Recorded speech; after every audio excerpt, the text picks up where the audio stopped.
I went to your radio broadcasting and people told me that it is very difficult to believe that we can get self-realization so easy. Also, that the whole thing sounds so fantastic, so great.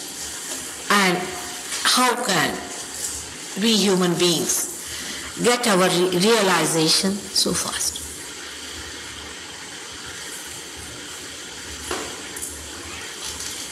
We must know that we have not created ourselves. And we cannot create ourselves either. We can destroy. But we have not created ourselves. Some energy, some force, call it God, call it anything, has created us. And the way we have become human beings,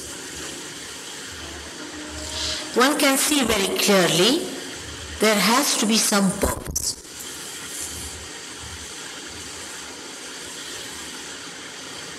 If so, then we have to find out that purpose. Logically, we reach a conclusion that whatever we know today about ourselves and our being and our purpose is not sufficient to convince us of our importance, of our glory, and the need for this force to create us.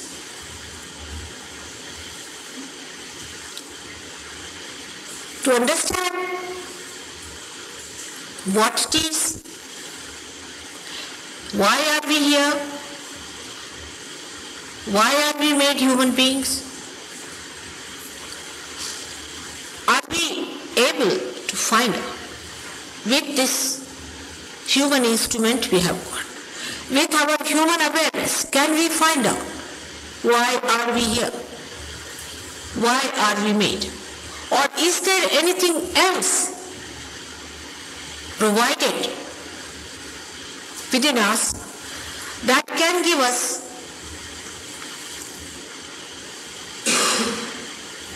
the idea, the knowledge about ourselves?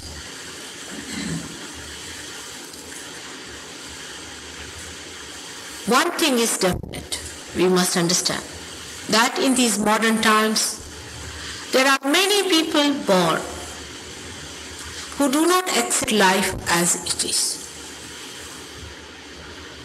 They perhaps do not know for what purpose, but they want to deny and defy and revolt against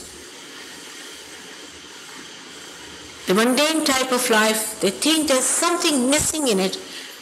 They have not been able to find why they are here. Perhaps they think the joy is missing in life. And what is the purpose of our life?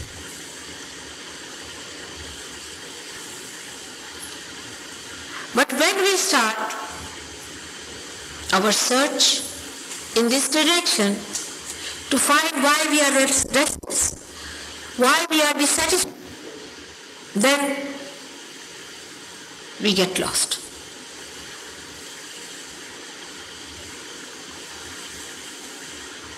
It's like we have come now to Brighton by train.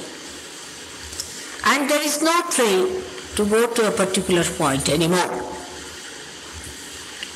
Now, if you give up the train, there is no direction how to reach there. Everything seems to be unknown. Also, we do not know what are we seeking, though we feel that we are seeking the truth behind everything else.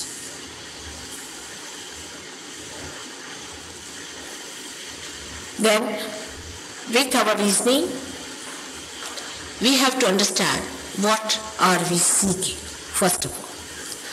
Then, how are we to seek?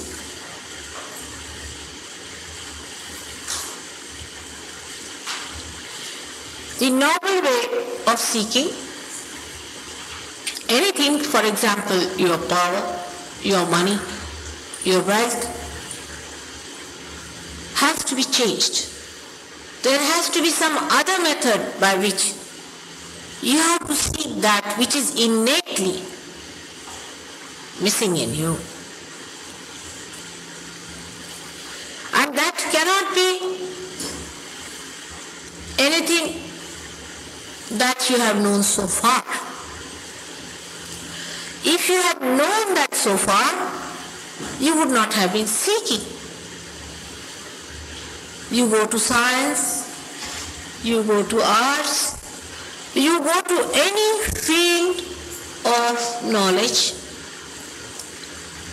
you will find there is no way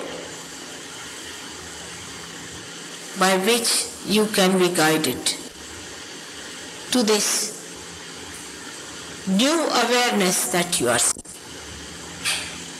Naturally, you are misled. Anybody can mislead you, because you are going to an unknown realm, and anybody can mislead you. Moreover, there are so many books about the unknown that it is not easy for us to discriminate. We have got a person like you who doesn't have much support in UK, who was a realized soul, and what he talked about the truth, according to me, is perfect. Then we have another one called Mr. Freud, whom I call a very half-baked gentleman. While many would not agree with me there, and there could be so many like that, where we do not know how to discriminate. So many books have appeared, so many things have been placed before you, so many ideologies, so many fake gurus. I could be one of them, same time, maybe trying to deceive you to get something out of you, possible. All these things are so much that I can understand you all are so much confused. But if I were a seeker, in a simple way, obviously, what would I do? First of all, supposing you are going into a marketplace to buy something, what do? You go and find out from others, those who have purchased things from that place, how it is. Is it good? Is it doing good to you? Is it working all right? You just don't buy anything because it is advertised. At least a shallow person may do such a thing, but not a person who has earned his money with great difficulties and who understands the value of his money. He won't just go buy something because it is advertised in a big way. So one of the things one has to do is to find out those who have been going to all these different alternatives, what have they achieved and what am I going to achieve it. Now the first thing we say that you get something in your awareness if it is a living evolutionary process. In your awareness you have a sense of color, you have a sense of beauty, you have a sense of cleanliness. In your awareness means in your central nervous system. Whatever you have achieved, you can feel it and understand it. If something is hot, you know it is hot. If something is tasty, you know it is tasty. In the same way, the central nervous system that is built in within you, which is your own, you should feel whatever you have achieved. It's not just a sort of a brainwash people can give you. Like if I say, all right, this is not red, this is green. You say, no, I see it red and it is red. That's the truth. I can see it with my eyes. Supposing I say, no, this is not wood, this is foam. You can feel it. No, this is definitely wood, not foam. You can feel it. And as a seeker, you must know that you have to feel it yourself, not your emotional methods, not your mental method. To a person, emotionally, a flower may be very important because it's given to her or him by somebody whom he loved very much. But to everyone, that feeling should be the same. Wood should be the same for every one of you. God should be the same for all of you by all its tests. Then you have found something. It cannot be the whim of one person, oh, I have found God, now I am great, I have done this, I am...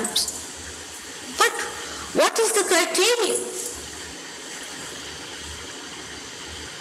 It has to be a criteria which is supported by everyone. But here also they can beat you. I can tell you.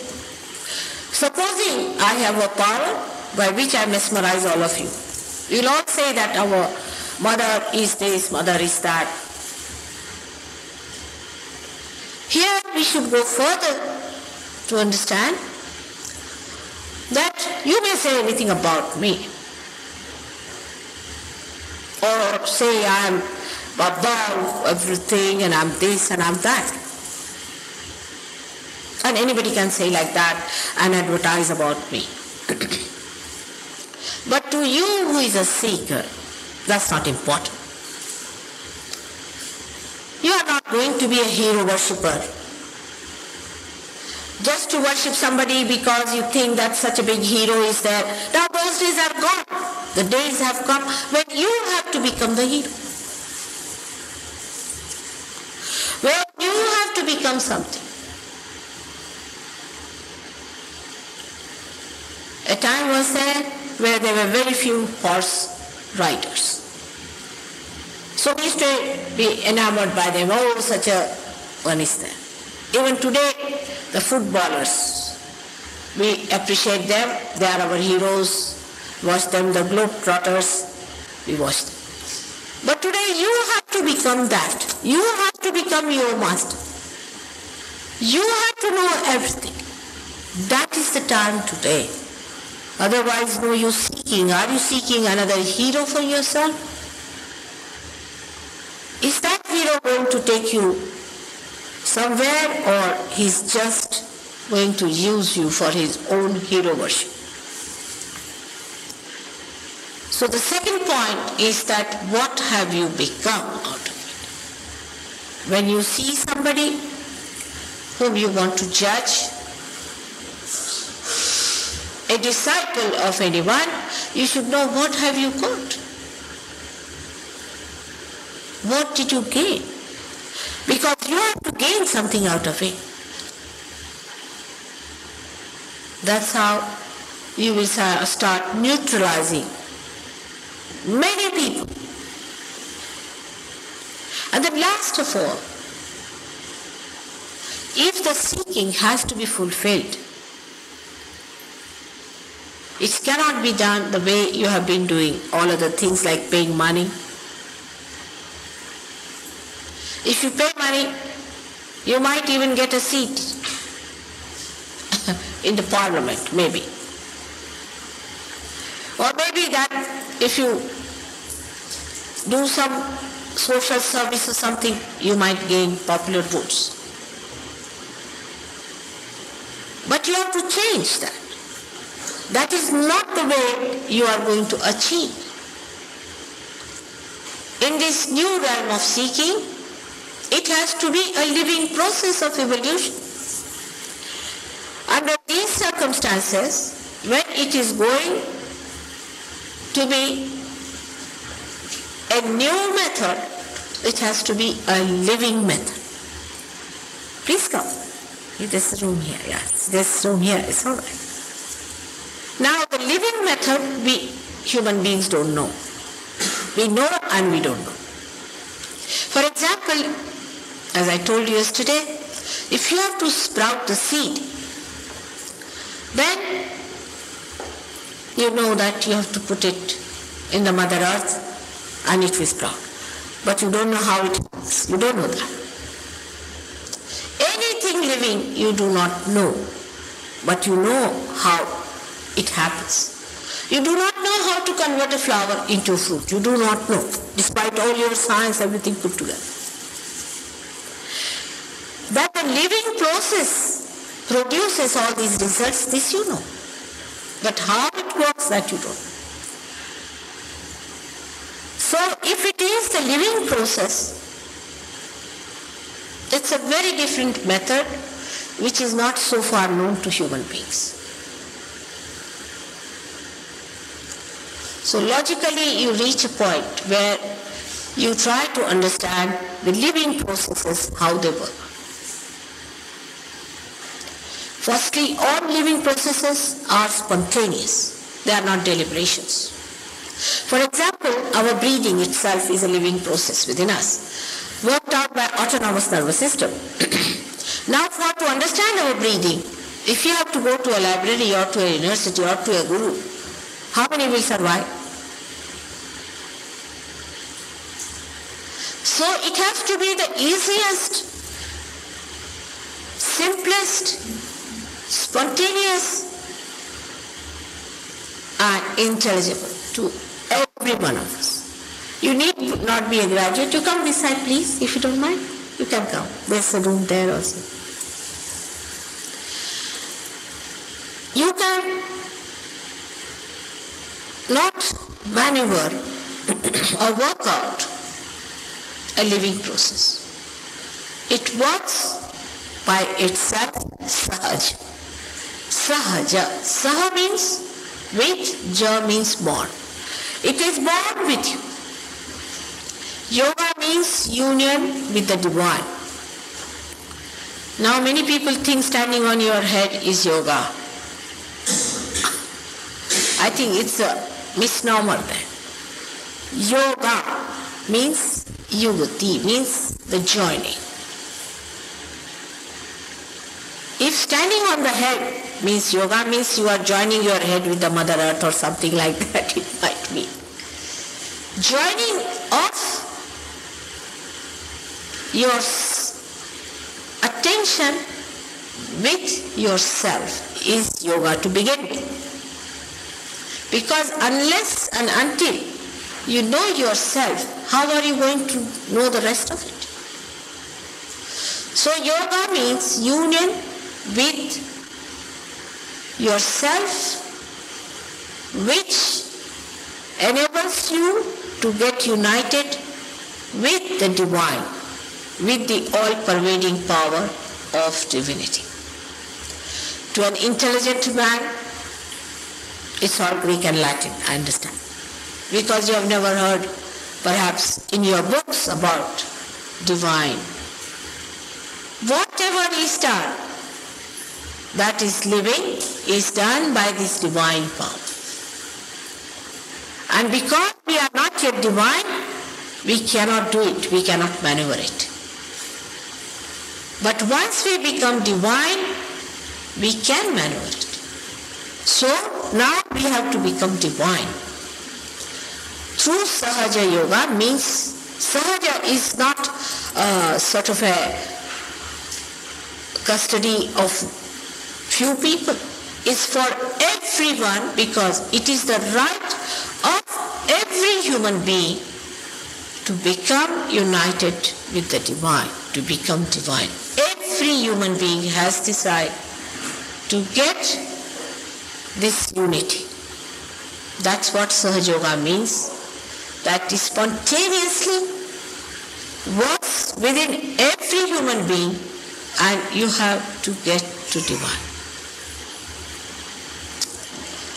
Now the problem may come later on, with the word yoga is that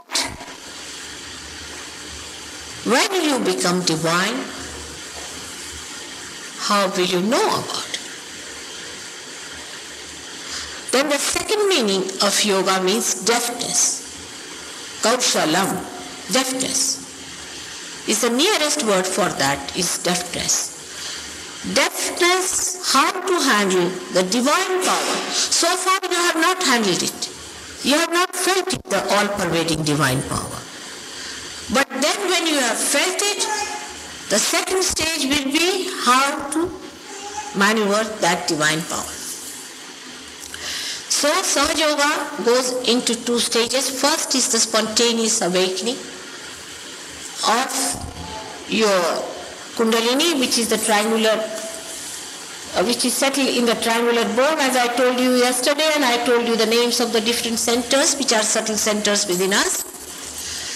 And secondly, to know how to handle this power that now you start feeling as cool breeze of the Holy Ghost. This Kundalini is a force which is residual within us. Meaning, when the whole being is created, and now as we are human beings, this is still fully existing there.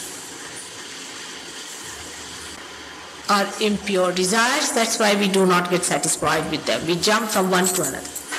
But this is the purest desire that is within us. And this desire has to be awakened within us so that we become one with the divine power. As the divine power starts flowing within us, actually we get connected with that source of divine power within us. Or as if we get connected as this instrument is connected to the mains. It is inexhaustible. It flows, fills you up completely. As a result of that, you get rid of all your physical, mental, emotional problems. Most of them. All repairs take place. Cancer, all diseases which are supposed to be incurable. All kinds of incurable diseases can be cured by surgery. You can cure them once you become divine. We have cure, no doubt. If you want to know, you can find out. So many people have been cured. And once you get that light of truth within you, you drop out all that is false. Automatically you drop out. I don't have to tell you, don't do that, nothing. No 10 commandments before realization. But after realization, you become a master of yourself. Just a master. All that is false would fall. So often that's what you have to be. Once you are the spirit, your spirit is your master. And the spirit starts guiding you. It sounds fantastic. But if you look at an amoeba, he was thinking what a fantastic thing the human beings are. And why this fantastic human being is created after all is to know that fantastic thing that he is. But whatever is unknown is not divine that we must know. Many things are unknown to us because if they come into awareness, they cause problems. Our ears can hear only a particular type of sounds. But birds may hear something more than us, which we have lost, because for this human body, it was not necessary for us to know those things. So many things we have lost and so many we have gained, just to suit our this human being as it is, and whatever we have to achieve, that also we achieve in such a beautiful manner that all the problems that are existing within us because of our ignorance just vanish like thin air. It's really magical. But whatever is unknown is not divine. Today I am going to tell you about that part which is unknown to us and which part is divine. Yesterday I told you in short about the chakras. Today I will tell you about the channels that we have within us. The channel we have on the left side, as you see, is a channel which is a subtle channel. In the Sanskrit language it is called as the Ida Nadi or the Chandra Nadi or the channel of the moon. This manifests outside the left sympathetic nervous system. Now in the medical science they do not differentiate between the left and the right. I mean, they haven't reached that state of subtle understanding. So they are confused between the two. For them, left and right both are just the same. So the left side, which is the Ida Nadi, is unknown to us, means which is not in our awareness. We don't feel it. Is the past that we have? Is the present past? Is the past past? And is the past from where we have come? All that is collective past is beyond us, is unknown to us. Like recently I saw, about a year back, a very good broadcast about the cause of cancer. Of course they reached somewhere near there. They said that the vulnerability of cancer exists in everyone, and everybody builds in a cancer and dissolves it. We say that the sympathetic activity builds in cancer and the parasympathetic neutralizes us, according to surgery. But they also said one thing very notable, that the cancer is caused by triggering by, they call them protein 58, protein 52, giving them some names. You see, they don't know what to call it. By those entities which can be called as protein 52, protein 58. They enter into our being and trigger the cancer. Also they said very remarkably that this attack comes to us from the area which is built within us since our creation. We call it as collective subconscious. They are very near us. So cancer is always caused by an attack which triggers this disease. And this attack comes to us from the left side, called as the collective subconscious. So when we move too much to the left side, we might get cancer. But before that we get experiences which we do not know. They are unknown but very dangerous.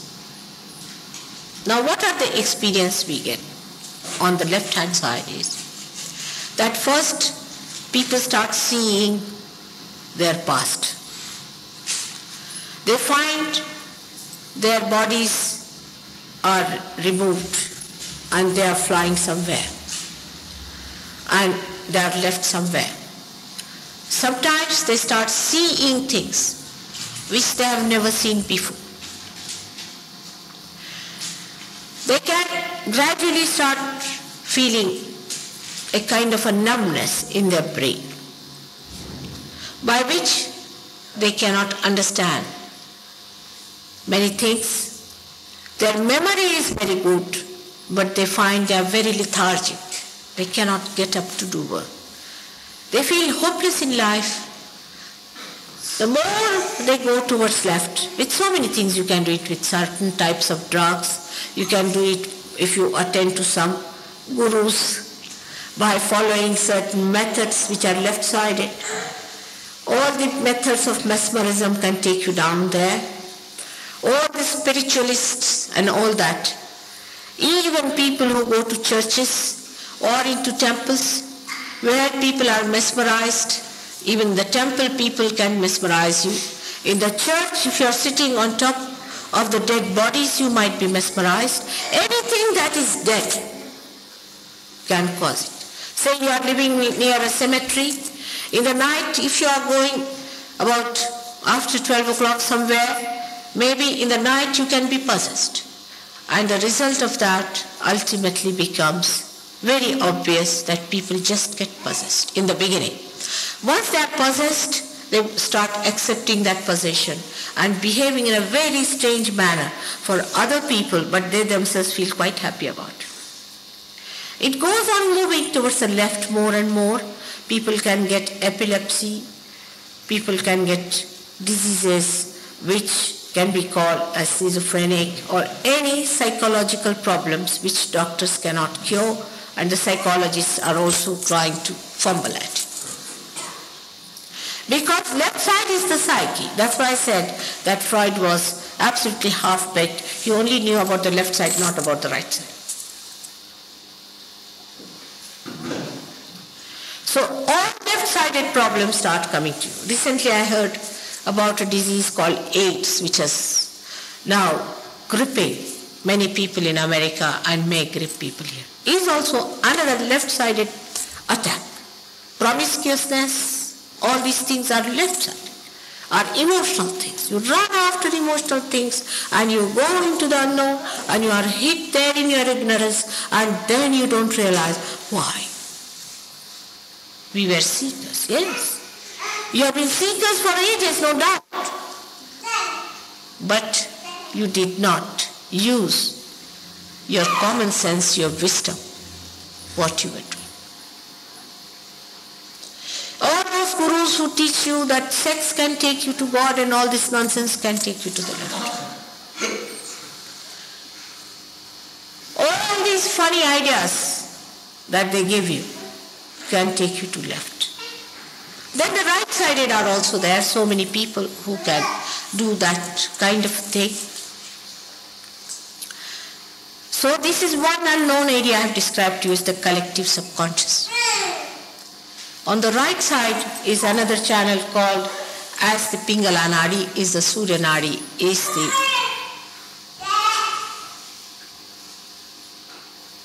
channel of the sun. This is the channel of your action, of your creativity, of your future. Now those who are futuristic people, those who live in the future, plan in the future, because future doesn't exist. What exists is the present. The central path is of the present, and the right-sided one is that of the future. So those who are futuristic people, they can be very austere, they can be without any emotions, you see. Especially say people nowadays, I find, are doing a lot of exercises, morning till evening doing exercise. They can just become like dried fish, you see.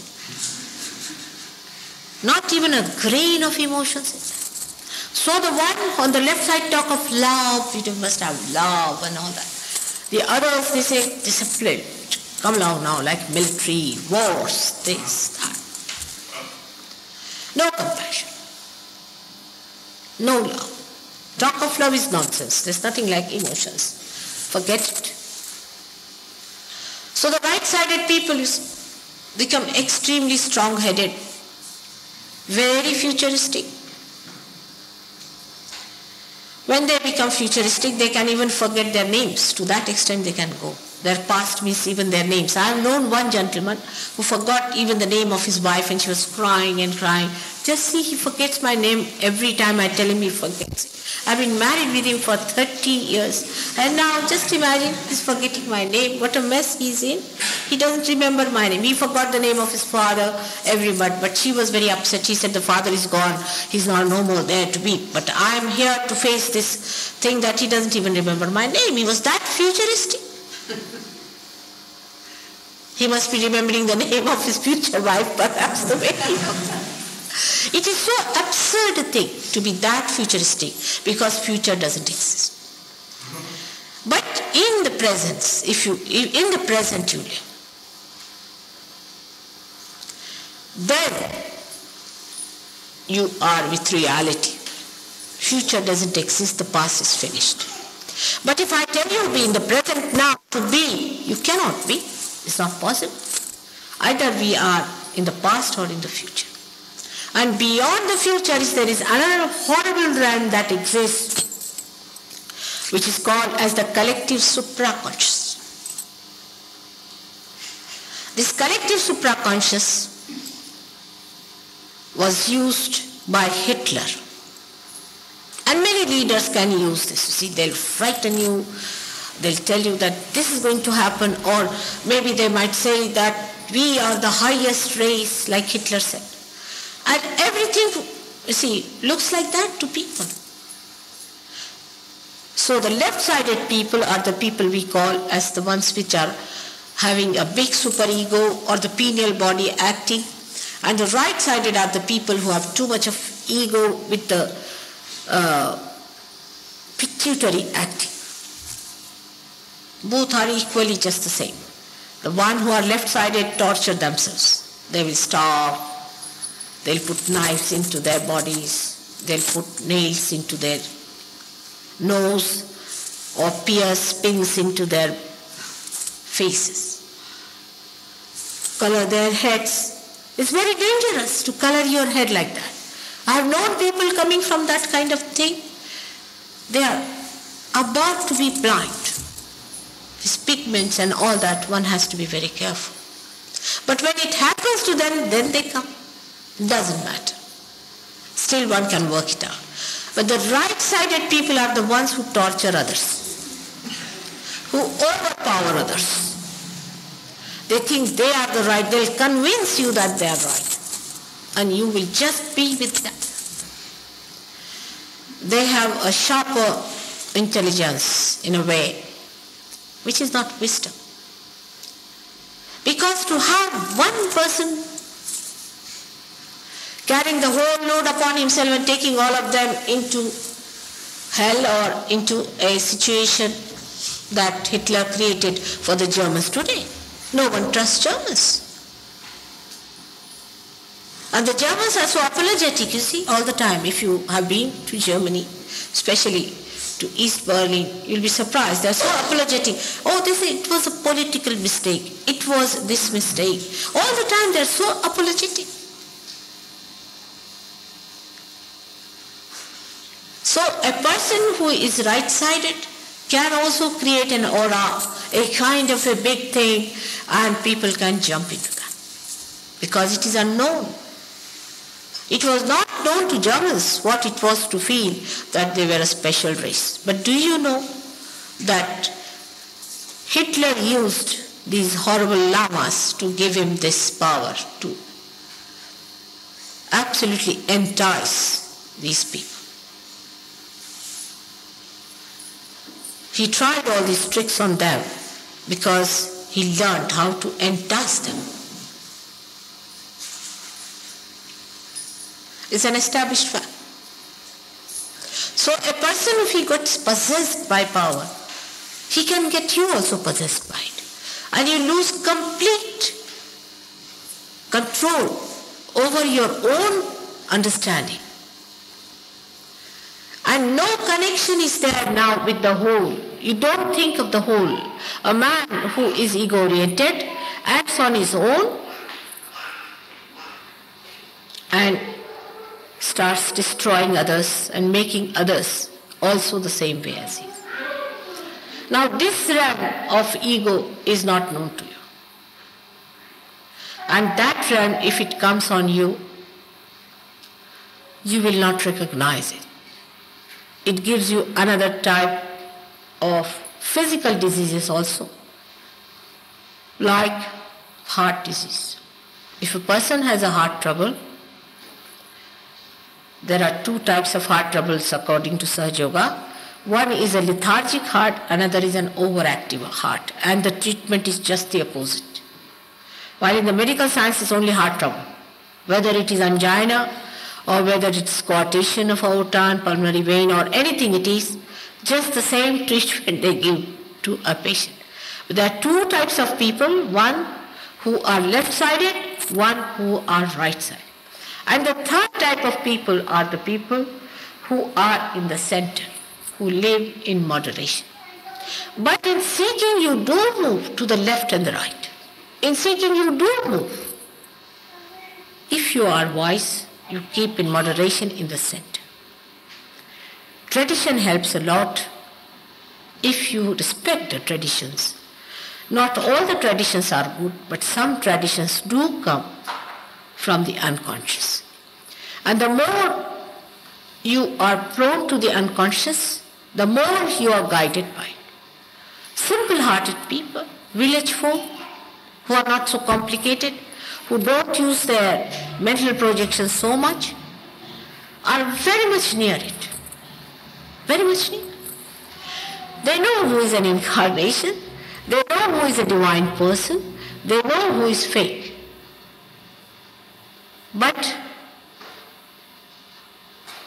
people who are complicated find it difficult. There is a barrier because they have lost that sensitivity, because they have lost that feeling. आप लोग ऐसे बीच में से नहीं जाना चाहिए, बहुत बुरी बात है। हम लोगों पे बुरे लोग बातें करते हैं, फिर या तो आना नहीं चाहिए, आना चाहिए तो बैठना चाहिए। हाँ, मैं आपको कल बताऊंगी। Sorry for that, I will tell you because it's very urgent thing. आपको तकलीफ है कोई? जी हाँ। अच्छा, बताऊंगी मैं कल। अच्छा ठीक, अच्छा ठीक। She is not well, she is saying. All right. So that's why she can't sit longer. We can have some people tomorrow morning if you want. I can see them if they are sick. Or in London, if they can come, I can see them. But I'm just trying to create doctors out of you. You all become doctors so that you can treat yourself and you can treat others. That's the best, isn't it? So my job is less. Now, with this, that there is another awareness which is here on top of our head, where we have to rise. Why we can call it the super consciousness. I mean, there are no words in modern language, but we can use super. Cambridge people would say super. So we can say super consciousness, yeah. And that consciousness is the consciousness we have to achieve. And that's possible not through your mental projections or through your education by anything but by the living process of Kundalini awakening, which pierces through your fontanelle bone. It removes all your so-called artificial identifications, sophistications and all this nonsense, and you become that pure thing,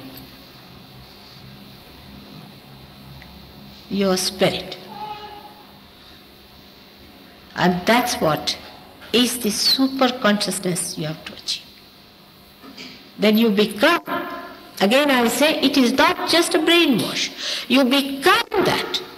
And by becoming, you get completely cured of all these misidentifications, of all these wrong ideas, because you become the absolute. There is no more relative world left for you. You know this is the truth. Because once that becomes your own, becoming becomes your own, you start feeling a new sensation of cool vibrations or cool breeze in your hand. First time you feel that divine power flowing through. And you feel the cool breeze coming out of your head. This nobody can do. Can any human being do like that? Take out cool breeze. It starts coming out of your head, you can see, and it starts coming out of your hands. Then the second stage has to be achieved, in which you have to know the kaushalam, the deftness, how to handle this divine power which you have achieved.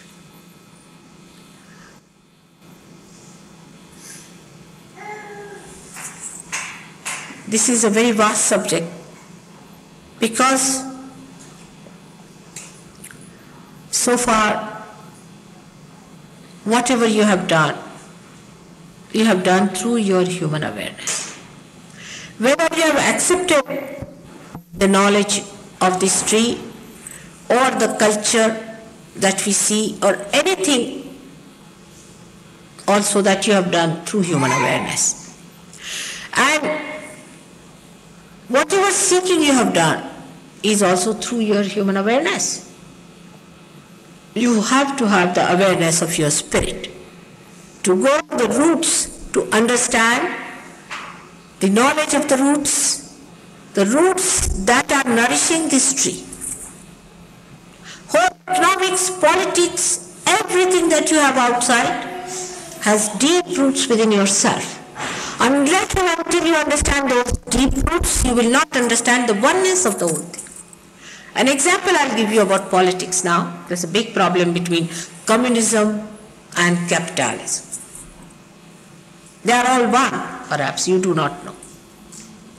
I would say I am one of the greatest capitalists because I have so many powers within myself.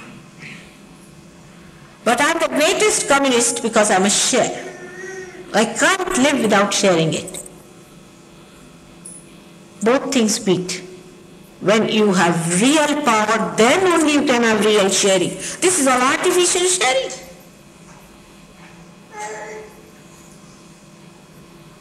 That's why we have to achieve our real power and learn the joy of sharing.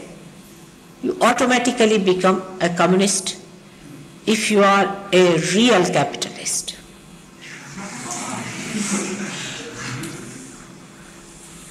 And there is no problem and quarrel on that point.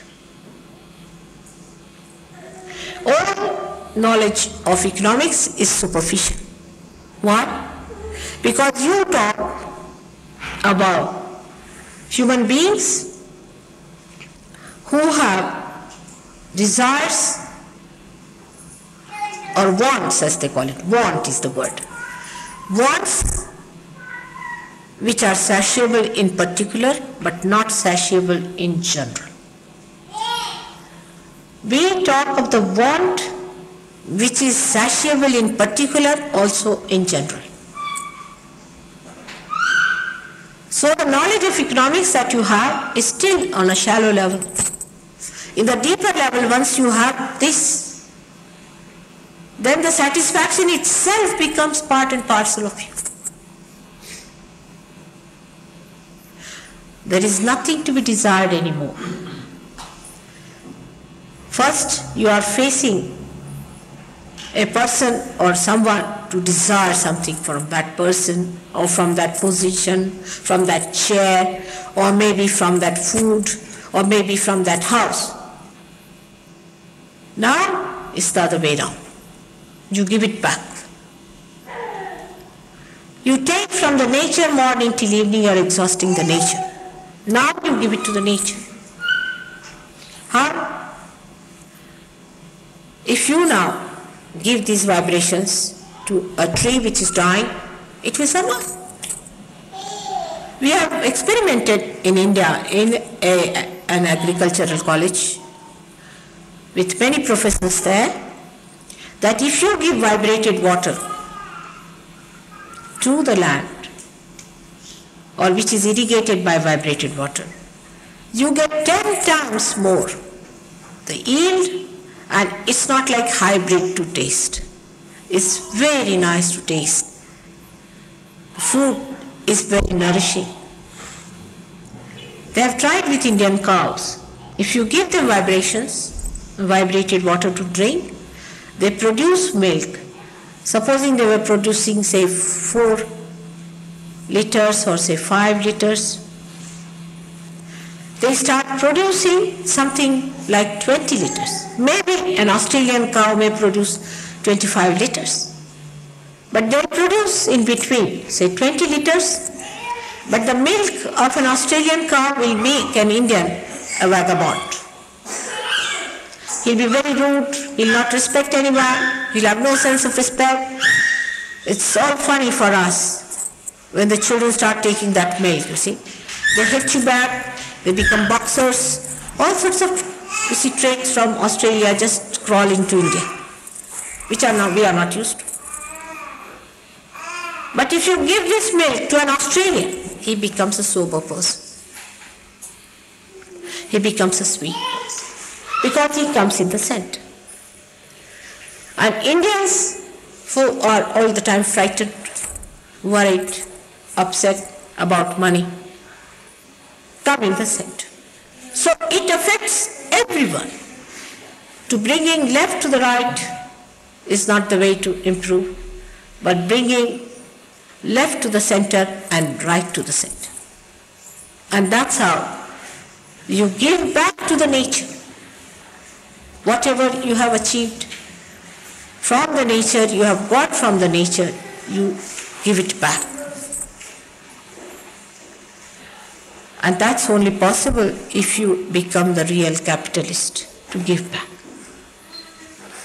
The whole thing, the concept changes. The whole priorities change. As I told you yesterday, that an egg becomes a bird. Now imagine the similarity left between an egg and a bird. Just free to fly. The first stage is that you become a bird, and the second stage is you learn how to fly and make others fly too. It is fantastic. To you it may appear to be something very unusual, but to Indians it is not. Those who are Indians, I mean they are anglicized, westernized, then I can't say, but those who know about this, that we had since thousands of years, this method of giving realization was adopted. People were given realization, but very few, one or two. But today the time has come that thousands of seekers are born, and they have to be given realization. And it has to work out en masse. The time has come. That's why it is going to work out. So I would request you that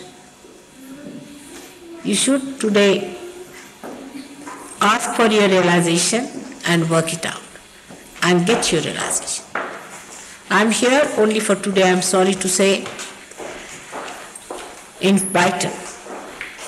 But I'm not very far. These days I'm in London. Somehow it was all organized that I had to come to London. And my husband got re-elected 3 times unanimously, and I hope this time he won't ask for another election, because it's time for me to go back to India and work there. But 2.5 years are still there for this term. So I'm there for 2.5 years, and you need only, I think, at the most 2.5 days to be an expert if you want to. Some people got realization in Lewis, and today they are giving realizations to others. Only day before yesterday they got their realization. So you don't need too much time. Have you any questions, please?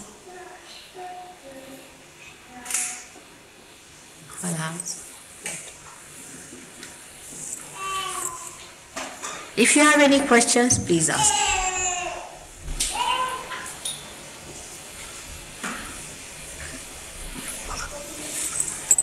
Thank you.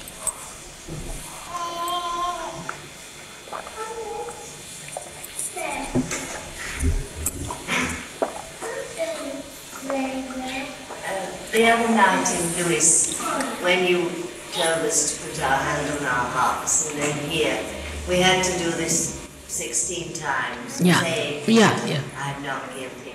And you said you would explain, Yeah. right? Why 16 times? You didn't explain? Yes, I'll tell you. It's very simple. In our book you will know that all these centers have got a number of petals. We call them petals. And this is a very important center because by raising our head we have become human beings. It has got 16 petals. And you'll be amazed that when in the gross we see the cervical plexus, which is the gross manifestation of the subtle center, that also had got 16 subplexuses. So we said 16 times that all the petals could be treated. Actually 8 times is sufficient for if you are only suffering from the left side. But I don't want to leave things to chances. Because the way you people feel guilty, it is better you say it 16 times is better. Because it's a fashion these days to feel guilty. For what people feel guilty, I just don't understand. It's only the Western people. I have never heard Indian feeling guilty. I have never heard. If they are not Westernized, they don't know. So why to feel guilty for what? We have not murdered anyone.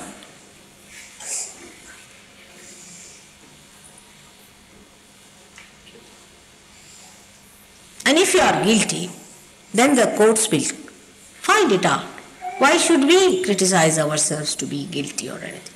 And you are not in the prison, so why should you feel guilty for what? If you had done anything wrong, you would have been arrested long time back. But in the law of God, there is something called as forgiveness. And as He is the ocean of forgiveness, He dissolves all these little things that you have done. We are children. Human beings have to make mistakes. After all, they are not God. So what is there to curse yourself or to feel bad about it? That's why I said 16 times. Otherwise, 8 times punishment is all right. But I said 16 times because here the people do it in a very big way. That's why.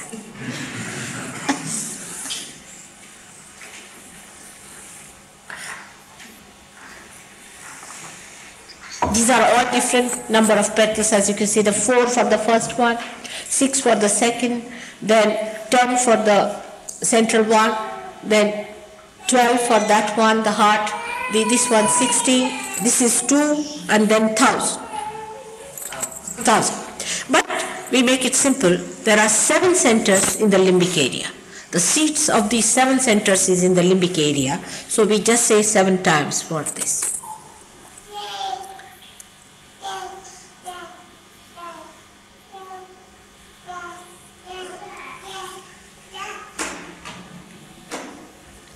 We should go, yes? How to get realisation?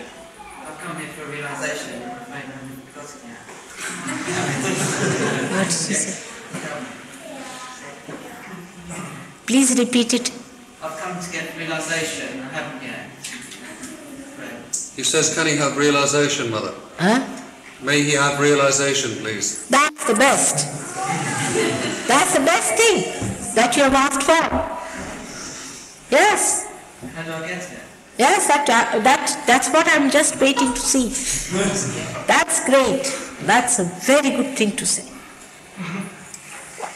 Yes, you'll have it. All right? It's very simple now. You must believe that it has to be simple. One thing. That I've told you at length, that it has to be simple. Only thing that all-pervading power is here everywhere, but we cannot feel it. You see, like a radio can only catch the ear. In the same way it is. It's very simple. Now what you have to do is to put your feet on the Mother Earth.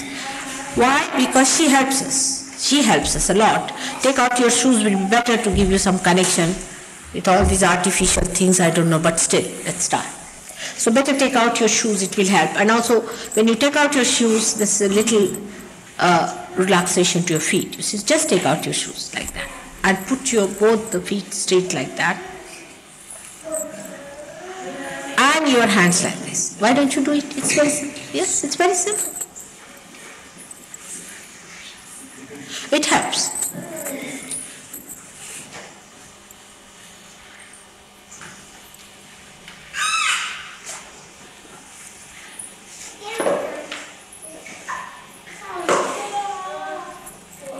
Now, as I told you yesterday and today again, I tell you that these hands here shown in a bigger way, you can see these, from the color, you can see that these fingers are the manifestation of the centers which are sleeping here.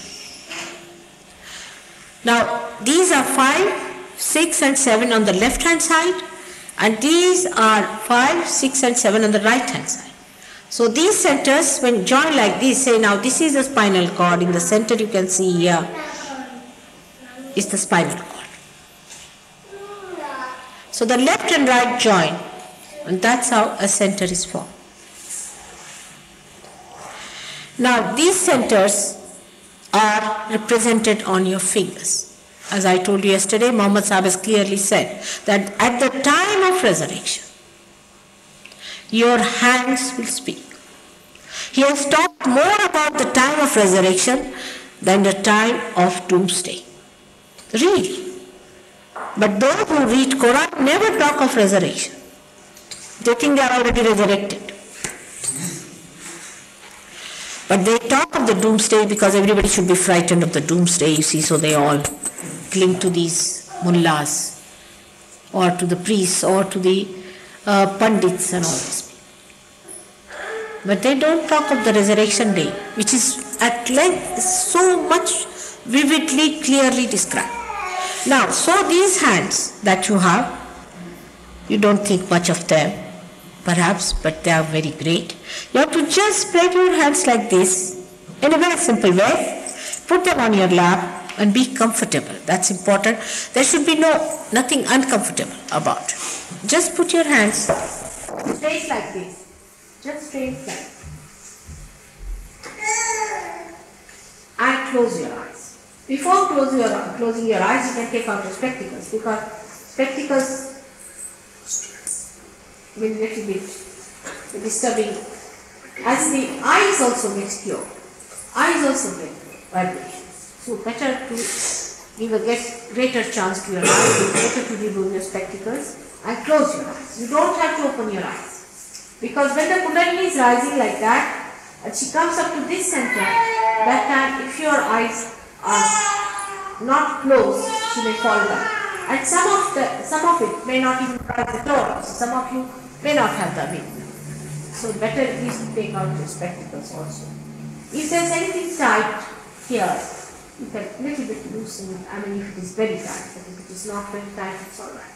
As long as you are comfortable. Here also, sometimes we have tightness, also you can reduce it. Now you have come here to gain the maximum advantage, and so you have to cooperate a little bit with us. So just to take out your shoes, take out your spectacles, take out your, I won't say take out, but loosen it, and keep your eyes shut. But if you don't want to do it, don't use being here. See, just quite a reason. Like the other day, 2 people came, they said, we are observers. I said, are you international observers here? Here you have come to gain something, so better get some. What are you going to observe? You are not even a realized soul. What are you going to observe? It's a very ego-oriented attitude, I think, that you have come to observe here. What will you observe? Everything is going to work out within yourself. Why don't you oblige yourself with this great blessing? So please try to put your hands straight, close your eyes. Any observers, please, I would request you to go away, because it's a waste of time for us and for you. Why? If you have some free time, you can go to some beautiful garden and enjoy yourself. Please close your eyes. Just put your hands straight, just like that. And nothing more to be done for the time being. Don't fix your attention anywhere, and don't worry if there are thoughts coming in you. Just make your attention very loose, in the sense that you just don't worry about what thoughts are coming. You just watch your thoughts, that's all. And don't pay any attention to them, they are coming and going, that's all.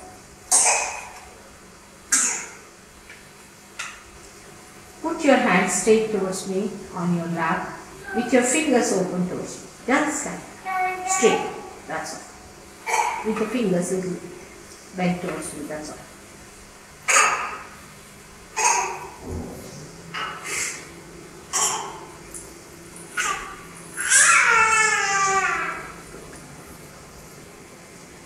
Why don't you close your eyes? Please close your eyes. There's no harm in closing your eyes. If you don't want to do it, it's better you go. Now on the left side is the desire, power. We have to keep it fixed, the desire. Desire to be one with the divine. Left side. That means the left hand is to be fixed as it is on your lap. As simple as that. And with the right hand, we have to do the action. This very simple action is that you put your right hand on your heart. Just on the heart. Now in the heart resides the spirit.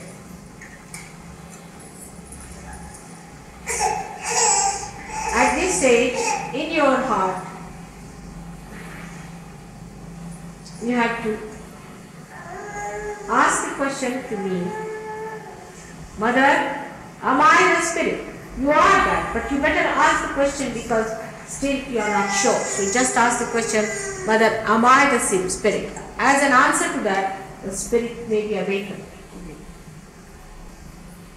Am I the spirit? Am I the Atma?